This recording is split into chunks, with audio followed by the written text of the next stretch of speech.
Hi everybody, we have a mini Labradoodle puppy video for you today, and today is going to be a litter update for these two Australian Labradoodle puppies from Isle Doodles. Hi, I'm Claire, and today in this video we're going to tell you a little bit about each of these mini Labradoodles, and we're going to give you an update on Mama Labradoodle Belle, and we're going to talk a little bit about finding a groomer and a trainer, and also give you a little bit of information on eye health for dogs. So let's start with the puppies. They're 2 weeks old now. These little mini Labradoodles have reached a very major milestone. And I'm just going to take our firstborn here in the litter, which is our beautiful little party girl, and let her show you that milestone. You can see she has her eyes open. This little girl is a little bit precocious because she opened her eyes on day 10. Normally we see the eyes opening anywhere from day 10 to almost day 20. So she was right there at the first bell, and she had those beautiful eyes open. And in last week's update video, I told you that this little Labradoodle might not be a caramel party, as we had said she was initially. And indeed, she is not. And do you know why? It's because she has a black nose. Her nose is black, her lips are black, and the pads of her feet are turning black. So that means that she is a red and white or an apricot party. Just depends on the hue that we have here. So right now I'm going to say that probably she's going to be an apricot party because she's more of an apricot shade as opposed to an actual red color. So if you look on our website and you want to see what a red dog looks like, you can see a couple of red caramels that we have. Copper is a red caramel. Penny is a red caramel. Austin was an actual red dog because she had a black nose. And this little girl is just the cutest little thing. I just love her markings. She's a very sweet little puppy, just a little doll. And you know, when they open their eyes, it's just like, oh, when now we finally know who you are. People rely so much on eyes.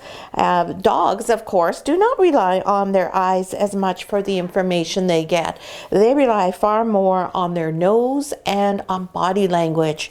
So it's always really important to remember when you meet a dog that you have the body language that says to them, I'm your friend, I'm not frightening. And you do that with your facial expression, with your tone of voice, and also just the shape of your body.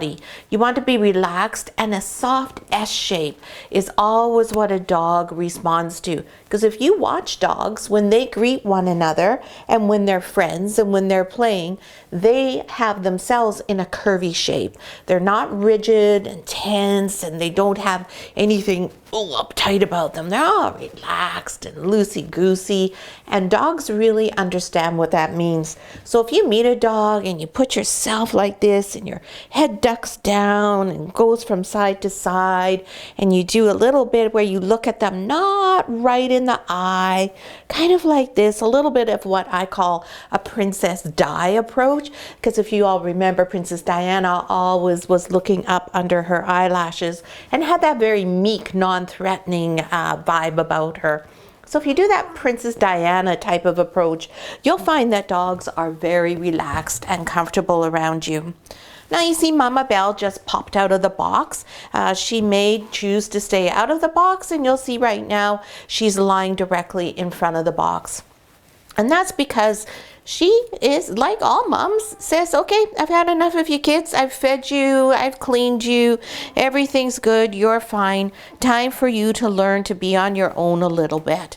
And now if you'll see our little pretty apricot party girl, she's up on all fours. She's already walking around and moving around really very well for a puppy who is only 14 days old.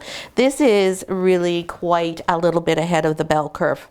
Now, Miss Goldilocks here, she is not quite as good on her feet yet. And you'll see with her, what she's done though that this one hasn't yet is her coat's lifting. You see these little bits and these little whorls of hair here? That is her starting to get that very famous and very beautiful Labradoodle coat. And now let's see our little creamy girl here. She's going to show you her eyes as well. Oh, and show you a great big yawn too. And Belle just decided that she really should be the star of the show. And what are we doing? Showing people the puppies and not how beautiful she is. Well, of course, you're beautiful, Belle. That we love you. The Belle is quite a character. She has a lovely temperament. She's such a sweet and gentle girl. She absolutely is the most delightful dog that you could ever ask to have. So loving, so in tune with people, and really loves to be with people. Belle had some visits from her guardians this past few days, which she absolutely loved. But after they came the last time, she had a little bit of a reaction to being left here with the puppies. She was much more sure that she should have gone home with her family and that the puppies must be all fine on their own. Actually, what I think Belle would really like would be if her family would come and take her and her puppies back to her house. So she didn't want to come back in for a little bit. She was a little bit unhappy. She was crying and she was at the front door and trying to break the front door down, actually, saying, "Hey, come back, come back." So it may have been that the visit was just a little too short for her. It was a bit of a shorter visit. Belle's guardians live fairly close to us, so they're able to pop in quite often, which is really nice. But I think Belle either felt the visit was just a little too brief, or she felt they'd been here enough times that surely it must be the time they were taking her home. So we've just asked them not to come for 5 days, just so we can get over that. Now, of course, we have to remember Belle's hormones are all still trying to get readjusted as well. So she's much more sensitive to some things. And also, we had a different dog staying with us, and that dog is in season. So Dottie is here for her honeymoon, and when girls are in season, they of course smell very different to other dogs. And so that gets things all riled up with a group of girls, because we have girls who are spayed, we have geriatric girls, we have young girls, we have girls who haven't cycled yet, we have girls who are fertile, and we have girls who are between their cycles, and of course we have girls with babies. So that's a lot of girl hormones running around, and those hormones are very, very persuasive. So they control their behavior amazingly. And if you watch dogs enough, if you happen to be lucky enough to be a dog breeder and you spend your time around dogs who are intact, you learn a lot about human behavior and how hormones really play such a huge role, because you can really see how dogs' behavior changes based on what their hormonal activity is. So that's a little the update on Belle. Today she is much more relaxed, at ease, back to her usual easygoing self. This is what we usually see from her, where she's, "Oh, good, you're here. I'll pop in and out from my babies, but mostly I want to be with my babies." And last night she came down and she spent about, I think it was about 45 minutes with us. Would that be right, Reynolds? Do you think it was 45 minutes? Yeah, Reynolds telling me yes. And that's much longer than she normally would spend. And that's about the maximum amount of time we let her be away from these puppies. All they do is eat and sleep, but they can't go without eating for very long. And also they begin to wonder and worry about where their mom is. So you can see this little girl is pretty easygoing.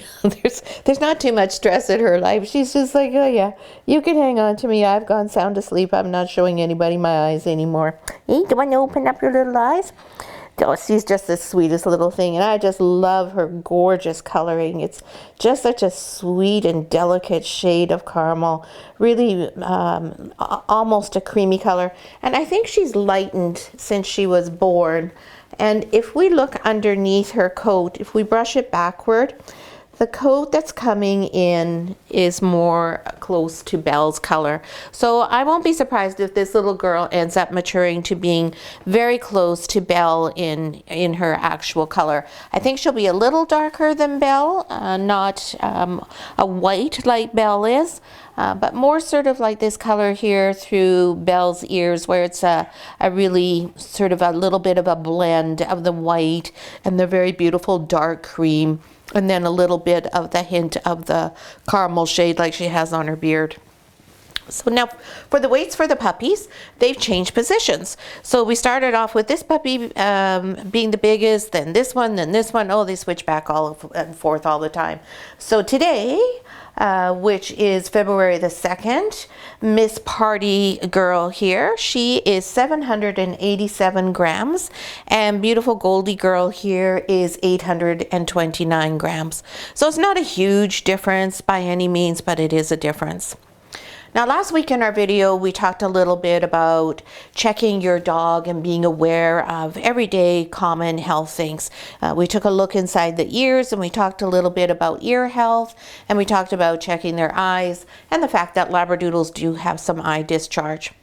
So 2 days ago, we noticed that Belle had an irritated eye. And we have a puppy who doesn't live with us, but he lives in another home that does boarding for many of our dogs. And that dog had an eye infection. And then Spirit got an eye infection, and it's one of those things, it's like kids, you know, if they have a cold, it runs through the family. So I have left Belle's eye not cleaned, so you can see this. So you can see she has quite a bit of discharge here. You can see it's been running, and you can see it's thick, and it's not something I can just flick off with my nail like I normally would. She absolutely hates having her face and her eyes touched, so she's going to be a little bit difficult because I want to show you what you would do. So what you would do when you see this is you take a look at her eye. And if you see in her eye here, it's very red. It's very annoyed. It's very unhappy. It's an angry eye. It's not bothering her. She's not pawing at it. She's not crying. It's not swollen. But it's clearly not right. This is when you go to the vet. As soon as you see that much irritation and unusual discharge, you go to the vet. So what Belle has is a very minor infection. So the common thing that your dog will be prescribed by your vet is a drug called Labradoodles, and it has steroids in it. So we have puppies and they're nursing. So we don't want to be introducing steroids into mom and then into the milk for the puppies. So instead what I use in these instances, one thing you can do before you can get to the vet, if you can't get to the vet quickly, is just use a human grade, the ophthalmological solution that's made by Polysporin, the human one. You can use that. That will help provide some immediate mild relief, and it's safe for your dog to use until you can get to your vet. And then your vet is going to do an examination of your dog's eyes, because it's very important to establish that the eye has not been scratched. Because if you happen to have the drugs on hand, then if you gave the dog the drugs that have steroids in them and there was a scratch, you would have a big problem and you would damage their eye. So you don't want to ever be trying to do things on your own. You want to be always going to your vet. It's very important that you don't think, oh, I can look it up on the internet and figure out what to do. What we are doing for Belle is giving her Tobrex. Tobrex is similar to Labradoodles, except for the steroids aren't in here. And if you do have to give your dog eye drops, so you just want to give it a little bit of a shake, and then you want to have your dog fairly relaxed, and you're going to see that Belle is going to be difficult. So this is how you do it with a difficult dog. First of all, you want to have control of their nose. If you just place your hand over your dog's nose like this, no pressure, it's just there, that has your dog already submitting to you, because that just keeps good control of them without any too much force. Then you just open up the eye like this, and if they move, you might miss. And then you drop the drop in, and that's it. It'll only be 1 or 2 drops, and you do it, depending on the level of infection, up to 4 to 6 times a day. Usually it only takes a few days for it to clear up. And then you can see that didn't bother her at all. She doesn't like it, but she was a good girl. She was a good girl. Yes, she was. So that's how you apply an eye drop. So these are things that can happen. Some dogs get pink eye like humans do. Dogs just get eye infections like they get ear infections, sometimes from the weather. And this year, because we've had some weird weather on Vancouver Island and in many places around the world, dogs are having more ear and eye infections. So it's really important that you keep track of all of that and take a look at that. Now, last week we were talking about finding a vet and the fact that vets are very difficult to come by right now and that many of them are taking new patients. So the other thing that's also tricky to find right now is a trainer, puppy classes, and also a groomer. So let's talk about training first of all. So we used to call training obedience and things like that. But basically what you're doing is you're learning with your dog. And most of the time it's the people who are learning more than the dog is learning. Dogs understand what you want of them a little bit more readily than sometimes we're able to understand what our dogs are saying to us. So if you look right here at these two dogs, what are they telling us? Well, they're telling us, hey, we're happy, our tummies are full, and we're really relaxed. You can see here Party Girl's on her side, so she's telling us she's trusting. She's very comfortable in her environment. She has no worries in the world. And Goldie Girl here, she's got her one foot splayed out. She too is completely comfortable and at ease. And this is what we'd expect and hope to see with a puppy. So when you're learning with your puppy, first thing you want to do is look for a trainer who, it's a bit like when you're choosing your breeder. You want to look for a trainer that you're very comfortable with. This person is going to have a large influence on your life and your life with your puppy. So you want to make sure it's somebody who has the same style and the same approach as you do. So you want to ask the trainer, so what is your approach? Are you a clicker trainer? Are you a shaper? Or do you use luring?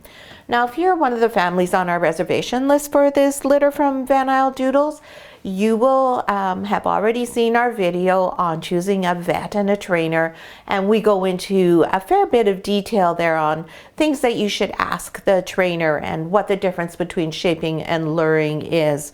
So those are things that you want to be aware of and who you are and what your style is. So for me personally, I hate clicker training.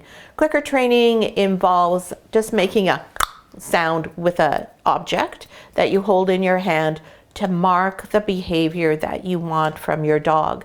And the whole purpose of clicker training is so your dog has something they can consistently rely on that always happens when they do a good thing and a treat comes after.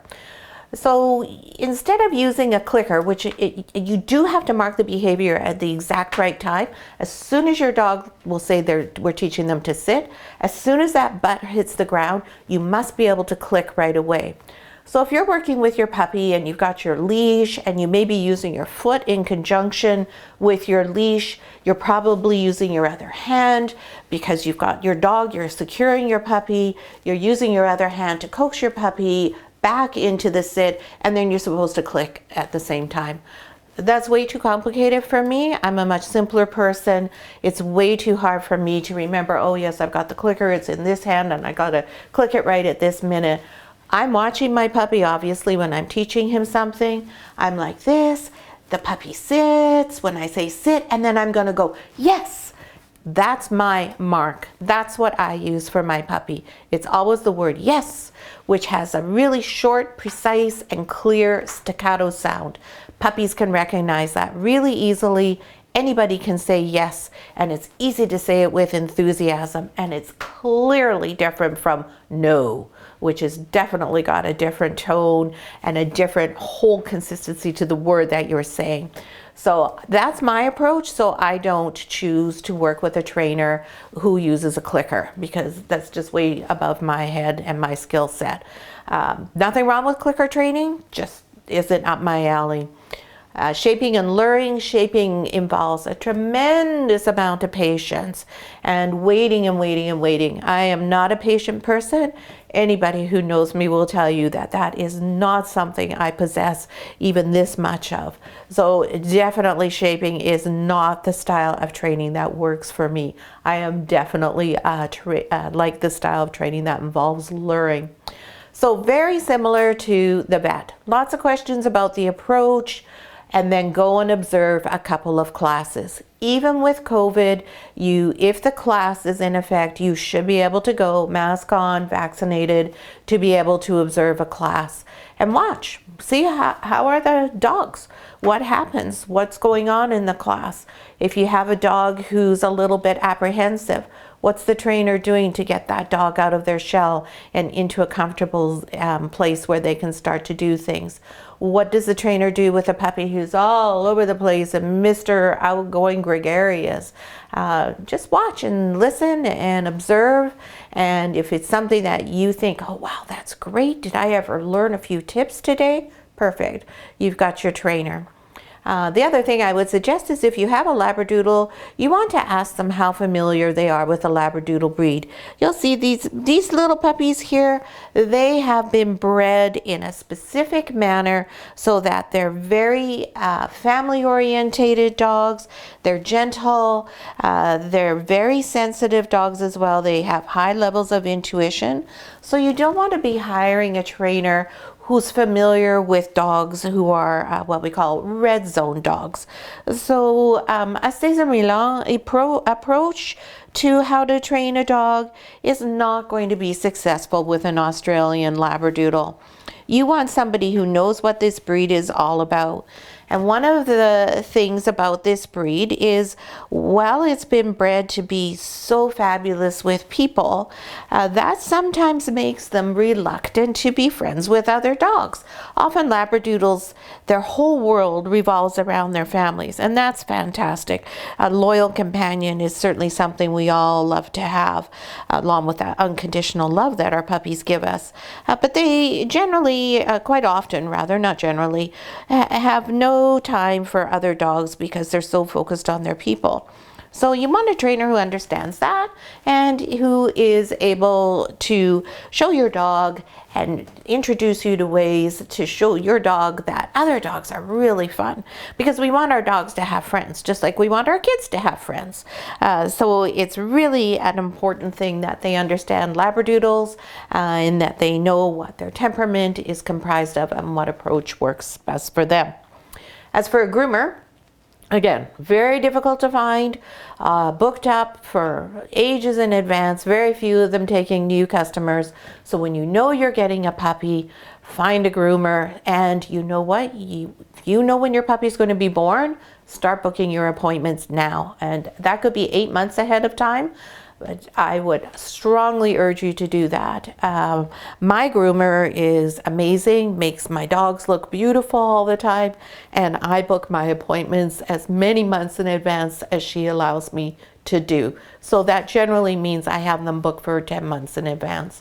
I have a standing appointment. It's always on a certain day of every month. Now, I take my Labradoodles to be groomed every 4 weeks. You need to take them to be groomed every 8 weeks, pretty much that's the most you want to go between grooming appointments. Mine go every 4 weeks just because usually I'm so busy with the puppies that I don't have time to brush and comb them at home. You should be brushing and combing them every other day, preferably every day. It's a really nice bonding experience to have with your Labradoodle. It keeps their coat looking beautiful. Those nice long silky coats they have, those all tend to become tangled fairly easily. So that's why they need to be groomed on a regular basis.